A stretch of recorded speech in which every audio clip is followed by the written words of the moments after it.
Hello YouTube family, જય શ્રી કૃષ્ણ બધાઈને. તો આજે આપણે બનાવવાની છે એક દહીં પૂરી, ઉનાળી સ્પેશિયલ ઠંડી ઠંડી દહીં પૂરી બનાવવાની છે. ઉનાળામાં તમારે સાંજે કંઈ ખાવાનું મન ન થાય તો આવી ઠંડી ઠંડી દહીં પૂરી બનાવી નાખાય.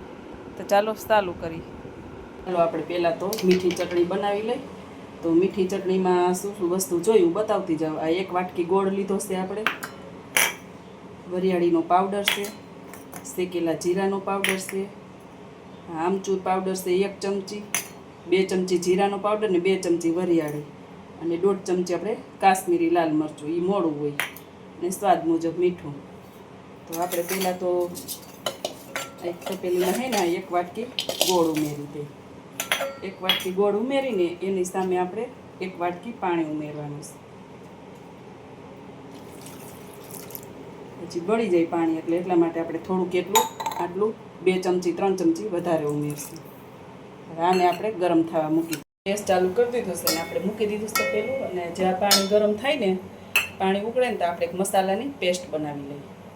આની અંદર આપણે બધો જ મસાલો છે એ પલાળી દેવાનો છે. પહેલાં તો જાય 1 ચમચી આપણે આમચૂર પાવડર છે. આંબલી ન ખાતા હોય તો એની હારે આપણે આમચૂર પાવડર લઈ લેવાનો. આમચૂર પાવડર ન નળે એટલા માટે. થોડા ગાંઠા છે તો હું સેજ જેવા ભાંગી નાખું.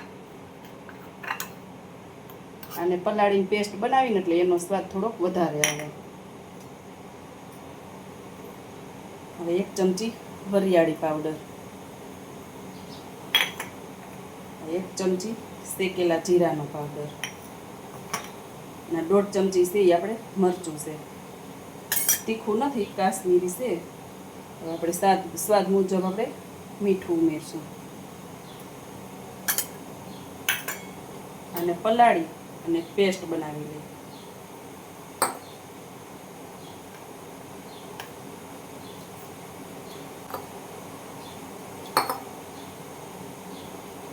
થોડું થોડું પાણી નાખીને પલાળી દેવાની એટલે એકદમ સરસ મજાનું બધું પલળી જાય.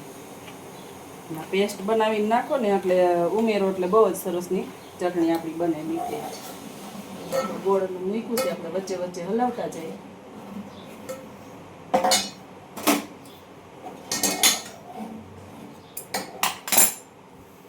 આ ચટણી આપણે હિન્દીમાં કહે ને તો સોફવાળી ચટણી કહેવાય. આવી રીતે પેસ્ટ બધી આપણે હલાવી નાખીને થોડુંક હજી પાણી ઉમેરી દઈએ. બનાવી ઈજી છે એકદમ, અને ફટોફટ બની જાય. 5 મિનિટ થઈ ચટણી બનાવતા. આવી રીતે બધા ગાંઠા ભાંગી જાય ને ત્યાં સુધી આપણે મિક્સ કરવાની. આપણું ગોળનું પાણી ઉકળે છે ત્યાં સુધીમાં આપણી પેસ્ટ પલળી જાય. જો આવી બની થઈ જાય, અને કલર એ સારો આવે, મસાલા એ કંઈ બરે નહીં. મીઠી ચટણી બને છે ત્યાં સુધીમાં આપણે લીલી ચટણી પણ બનાવી લઈએ.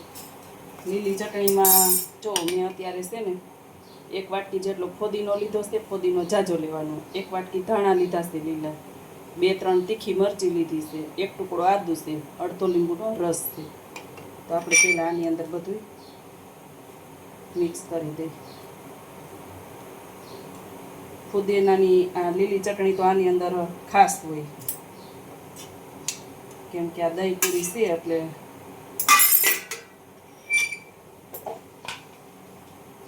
એમાં આપણે મીઠું સ્વાદ મુજબ મીઠું નાખીએ.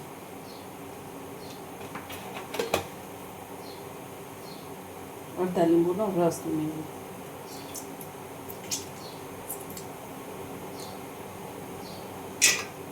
આની અંદર થોડું એવું આપણે પાણી ઉમેરશું.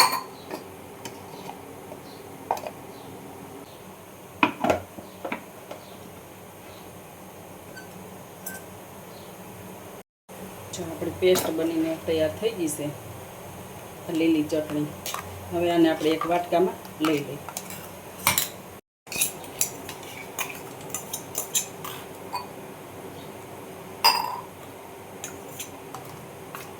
જો આપણી આ ગ્રીન ચટણી બનીને તૈયાર થઈ ગઈ છે. આંબલીની ચટણી બાજુ જાય. એક સોરી આ પેસ્ટમાં આપણે હે ને થોડોક સંચર પાવડર નાખવાનો. તો જો આટલો ટેસ્ટ સરસ આવે. 1.5 થી 5 ચમચી એ પણ આપણે ઉમેરી દીધો. બધું મિક્સ કરી દઈએ. ચટણીથી ને ગ્રીન ચટણીથી ન જો જે આપણી દહીં પૂરી બનાવી છે ને એ દહીં પૂરીમાં ટેસ્ટ બહુ જ સરસ આવે. તો આપણે પાણી ચેક કરી દઈએ. ગેસ ધીરો કરી નાખી પેસ્ટ આપણે આમાં ઉમેરી દઈએ.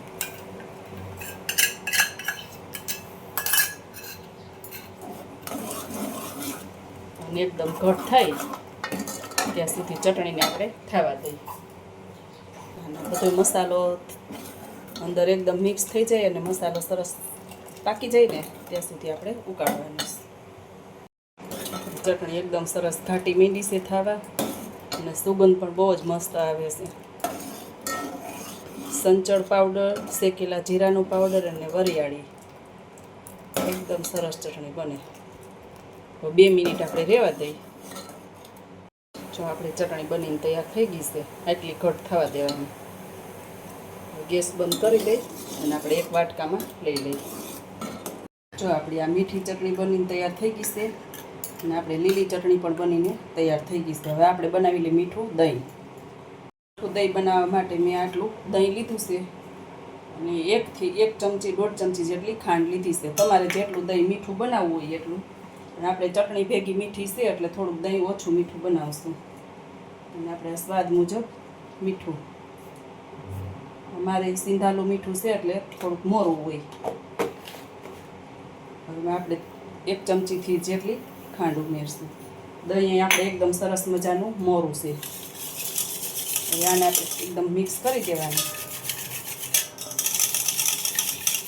ખાંડે મિક્સ થઈ જાય અને દહીં થોડું આપણું ભાંગીને એકદમ સરસ ક્રીમ જેવું બની જાય.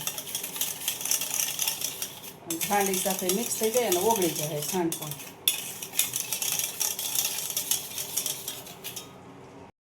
જો આપણું દહીં એકદમ સરસ મજાનું આવું થઈ ગયું છે. હવે આને આપણે ફ્રીજમાં ઠંડુ થવા મૂકી દઈએ. એકદમ વધારે પડતું ઠંડુ કરી નાખવાનું એટલે ઠંડી ઠંડી આપણે દહીં પૂરી મજા આવે. તો ચાલો આપણી ચટણી, જો મીઠી ચટણી, આપણી લીલી ચટણી અને આપણું દહીં આ ત્રણેય વસ્તુ બનીને તૈયાર થઈ ગઈ છે. હવે આપણે મૂકી દઈએ ચણા અને બટેટા બાફવા માટે. આપણે એક કુકરની અંદર બધું એકસાથે બાફી નાખવાનું છે. પલાળેલા ચણા 4 થી 5 કલાક મેં પલાળી રાખ્યા હતા. આપણે થોડુંક એવું મીઠું નાખી દઈએ એટલે એકદમ સરસ બફાઈ જાય. અને બટેટાને આપણે ધોઈ સાફ કરી લીધા હતા અને આમને આખા જ આપણે બાફવા મૂકવાના. કેમ કે ચણા આયરે બાફવા મૂકીશી ને એટલે બટેટું લાલ ન થઈ જાય. જો કટકા કરી તો બટેટું લાલ થઈ જાય. હવે આને બાફવા મૂકી દઈએ. ચાલો આપણી બધી વસ્તુ તૈયાર થઈ ગઈ છે. આ છે પૂરી. પૂરીને જો આપણે વચ્ચે કટ લગાવી દીધી છે. મીઠી ચટણી, લીલી ચટણી, ઝીણી સેવ, નાયલોન, મસાલા સિંગ, લીલા ધાણા, ડુંગળી ખાતા હોય તો નાખવાની, નકર સ્કીમ કરી દેવાની. ચણા બાફેલા, બટેટા બાફેલા અને આપણે મીઠું દહીં. તો ચાલો હવે આપણે બનાવવા માંડીએ. ચાલો આપણે મંડી પૂરી બનાવવા. તો પહેલાં આપણે બટેટાનું સ્ટફિંગ ભરી દઈએ.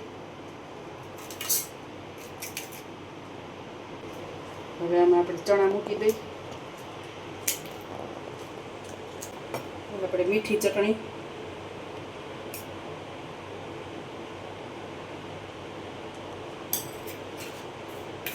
લીલી ચટણી, તીખી જેટલી ખાતા હોય એટલી બનાવવાની. આપણે મીઠી ચટણી તીખી છે અને આ પણ તીખી જ છે. મીઠું દહીં, મીઠું દહીં એકદમ ઠંડુ ઠંડુ દહીં છે. દહીં પૂરી છે એટલે તમારે દહીં જ નાખવાનું જાજુ રહે. આપણે ઉપરથી નાખવાની સેવ,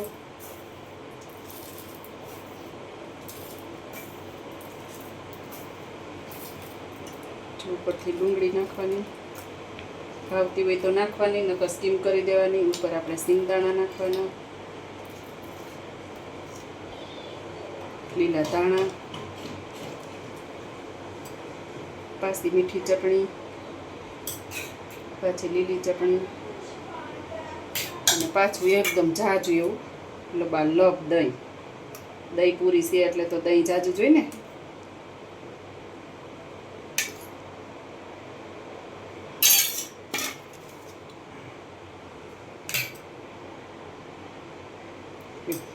જો આ છે આપણી દહીં પૂરી. પેલા જીરાનો પાવડર છે એ થોડો થોડો સ્પ્રિંકલ કરીશી, ભાવતો હોય તો નાખવાનો. તો આપણી રેડી છે દહીં પૂરી. કેટલી સરસ છે, જેવી દેખાવમાં છે એવી ખાવામાં પણ છે. જો અમારે ફેનિલ ટેસ્ટ કરીને બતાવશે કેવીક બની છે. કેવીક બની છે? સુપર. ચાલો ઓકે, હાલો હાલો બધાય પાણી દહીં પૂરી ખાવા. કેમ એકદમ સરસ ટેસ્ટી બની છે.